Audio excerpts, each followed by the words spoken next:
ग्रामीण मध्ये असलेला आणि डोंबिवली शहराला लागत असलेला सागाव सोनारपाड्यातला हा पिंपळेश्वर महादेव मंदिर आणि पिंपळेश्वर महादेव मंदिरचा या पंचमीचं असलेलं मोठं नाव. आणि या डोंबिवली क्षेत्रात जेव्हा एमआयडीसी आली त्याच्या अगोदरच पुरातन मंदिर आपले पिंपळेश्वर महादेव मंदिर. आणि मग एमआयडीसी आल्यानंतर एमआयडीसीच्या ताब्यात गेलेली जागा आणि त्या दिवसापासून या पंचक्रोशीतले सर्व समाजाचे लोक, हिंदू बांधव, की मंदिर हा आमचा आहे आणि त्याच्यासाठी सतत लढत होते. अनेक बैठका झाल्या.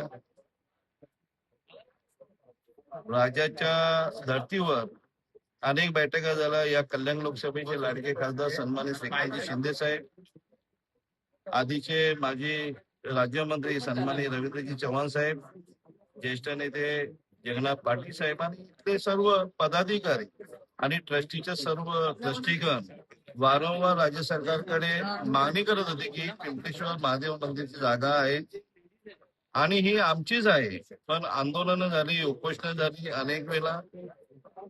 तुम्हाला आम्ही सांगू इच्छितो की हा मंदिर 1995 साली आमच्या आदरणीय धर्मवीर आनंद दिघे साहेबांनी याचा प्राणप्रतिष्ठा केली, याचं उद्घाटन केलं आणि खिडकारेश्वर मंदिरचे डिकेरस बाबा हेही या उद्घाटनाला होते. आणि हा असं पुरातन मंदिर आणि वारंवार खासदार श्रीकांत शिंदे साहेब, रवींद्रजी चव्हाण साहेब यांच्या माध्यमातून राज्य सरकारकडे बैठका झाल्या आणि त्या बैठकीला आज अतिशय गोडवा निर्माण झालेला आहे. काल मंत्रिमंडळाची बैठक झाली. महाराष्ट्र राज्याचे लाडके मुख्यमंत्री देवेंद्रजी फडणवीस साहेब, महाराष्ट्र राज्याचे लाडके माजी मुख्यमंत्री आणि आताचे उपमुख्यमंत्री आणि तमाम लाडक्या बहिणीचा लाडका भाऊ सन्माननीय एकनाथजी शिंदे साहेब आणि एमआयडीसी उद्योग मंत्री सन्माननीय उदयजी सामंत साहेब या सर्व कॅबिनेट बैठकमध्ये हा विषय आला आणि तो तातडीने मंजूर केला. त्यामुळे या कल्याण ग्रामीण असेल, डोंबिवली क्षेत्रातले असेल, या पंचक्रोशीतले सर्व लोक असतील, हिंदू भाविक असेल, हिंदू नागरिक असेल, सर्वांना आज आनंदाचा सण आहे. आणि त्यामुळे भारतीय जनता पार्टी, शिवसेना आज आम्ही दोन्ही मिळून आज महाआरती केलेली आहे. अतिशय आनंदाचा उत्साह आहे. काल तुम्ही त्यांना विसरले असं समोर सांगतो. काल मंत्रिमंडळात निर्णय झाला. मी भारतीय जनता पार्टीचे जिल्हाध्यक्ष सन्माननीय नंदूजी परब साहेबांना कॉन्टॅक्ट केला होता.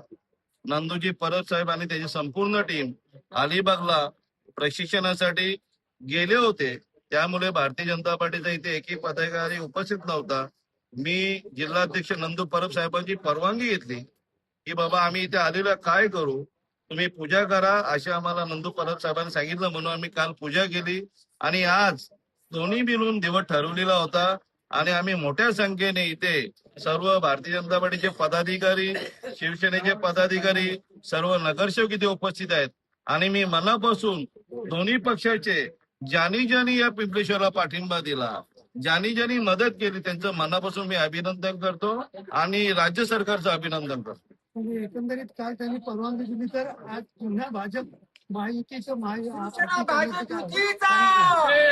कसं आहे, तुम्हीच काहीतरी तुमच्याच माध्यमातून आम्हाला असं करतो की ते त्यांनी परवानगी दिलेली महाआरती करायला, पण आज तुमची आरती झाल्यावर भाजप परत या ठिकाणी तुम्हाला घेऊन आम्ही दोघांनी एकत्र केले. मी असं म्हणतो, काल आम्ही एक महाआरती केली नाही, देवाची पूजा केली आणि आज महाआरती करण्याचं ठरलं गेलं. दोन्ही मिळून जिल्हाध्यक्ष नंदू परब आणि मी ठरवलं गेलं की आज आपण महाआरती करूया आणि त्यामुळे आम्ही एकत्र बसलो. तर पहिल्यांदा कल्याण डोंबिवलीतल्या प्रत्येक हिंदूला आज खूप खूप शुभेच्छा देऊ इच्छितो.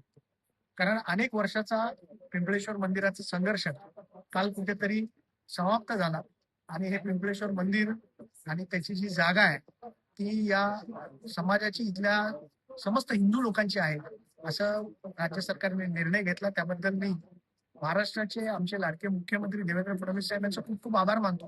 कारण हा जो संघर्ष आहे त्या संघर्षासाठी इथले जे आमचे नेते आहेत रवींद्र चव्हाण साहेब, त्यांचा खूप मोठा या संघर्षामध्ये वाटा आहे. कारण 2009 ते 2012 जेव्हा या ठिकाणी मोठ्या प्रमाणात अतिक्रमण करण्याची वेळ आली होती, तेव्हा पोलिसांच्या बंदुका धरून, तेव्हा आमची सत्ता नव्हती, भारतीय जनता पार्टीची सत्ता नव्हती किंवा शिवसेनेची सत्ता इथे नव्हती, तेव्हा काँग्रेस राष्ट्रवादीची या भागामध्ये सत्ता होती आणि सत्तेचा दुरुपयोग करून त्यांनी या मंदिराच्या जागेवर अतिक्रमण करण्याचा प्रयत्न केला आणि तेव्हा रवींद्र चव्हाण साहेब एक खंबीर नेत्यासारखे इथे उभे राहिले आणि तो त्यांचा जो हेतू आहे तो हाणून पाडला आणि त्याच्यामुळेच गेल्या 15 वर्षाचा जो संघर्ष आहे तो या भारतीय जनता पार्टीने जो प्रामुख्याने आज काल म्हणजे संपवलाय ना. आणि मला तर असं सगळ्यांना सांगायचं आहे की पिंपळेश्वर मंदिर आणि त्याची जागा ही तर झाकी आहे. दुर्गाडी आणि मलंगड आता बाकी आहे. एवढाच आमच्यासाठी तुमचा उद्देश आहे आणि त्याच्यासाठी रवींद्र साहेब चव्हाण साहेब यांच्या नेतृत्वाखाली आम्ही काम करतो. आणि आमची युतीच आहे ना, महाराष्ट्रामध्ये युती आहे, सगळ्याकडे युती आहे, महापालिकेत युती आहे.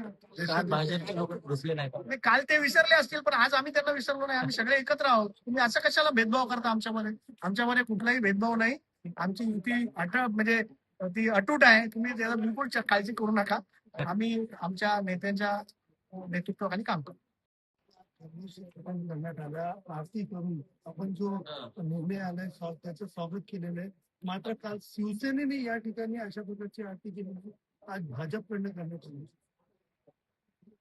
हे श्रेय अखंड इथला समाज, आगरी समाज असेल, अखंड हिंदू समाज, आगरी समाज किंवा इतर सर्व समाजांनी 2009 जेव्हा चव्हाण साहेबांनी त्या नेतृत्वामध्ये आम्ही सगळं लढलो.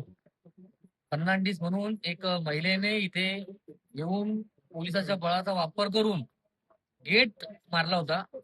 त्यावेळेपासून मला आठवतं की चव्हाण साहेबांनी अगदी खूप एकदम नेतृत्व एकदम प्रामुख्याने त्यांनी नेतृत्व घेऊन हा विषय घेऊन राहिला होता. त्यावेळी बऱ्याच घडामोडी झाल्या. आपल्याला काही माहिती असेल की पोलीस आणि त्या जे फडणवीस मॅडम होते तिनं अगदी दिल्लीवरनं सेटिंग लावली होती. पण इथले जो समाज आहे अकल हिंदू समाज आणि चव्हाण साहेब नेतृत्व करत होते त्यांच्या मार्फत जेव्हा आम्ही लढलो आणि आज त्या लढाईचं पूर्ण आम्हाला सर्वांना अखल हिंदू समाज म्हणजे शिवसेना नाही, भाजपा नाही, अखल हिंदू समाजाचा आज हा विजय झालेला आहे. यामध्ये चव्हाण साहेबांचं नाव यासाठी घ्यावं लागतं मला की कारण या प्रत्येक लढ्यात ते वेळोवेळी उभे होते. अगदी ती कॅबिनेट मधली नारायण साहेबांची जी बैठक असू दे किंवा इतर छोट्या गोष्टी सुद्धा इथले जे ट्रस्टीचे ट्रस्टीचे जे माणसं आहेत त्यांच्याशी चर्चा करून त्याविषयी बोलणं, त्या पुढे काय केलं पाहिजे जी रणनीती आखली गेली ही चव्हाण साहेबांच्या नेतृत्वात म्हणून त्यांचं नाव घेतोय. आणि हे श्रेय म्हणजे अतिशय प्रामुख्याने म्हणाल तर यामध्ये समाजाचा विजय झालेला आहे, अखल हिंदू समाजाचा विजय झालेला आहे. म्हणून सगळ्यांना शुभेच्छा आणि म्हणून हा जल्लोष आणि आरती करण्यात येते. पुढेही दिसणार तुम्हाला युती.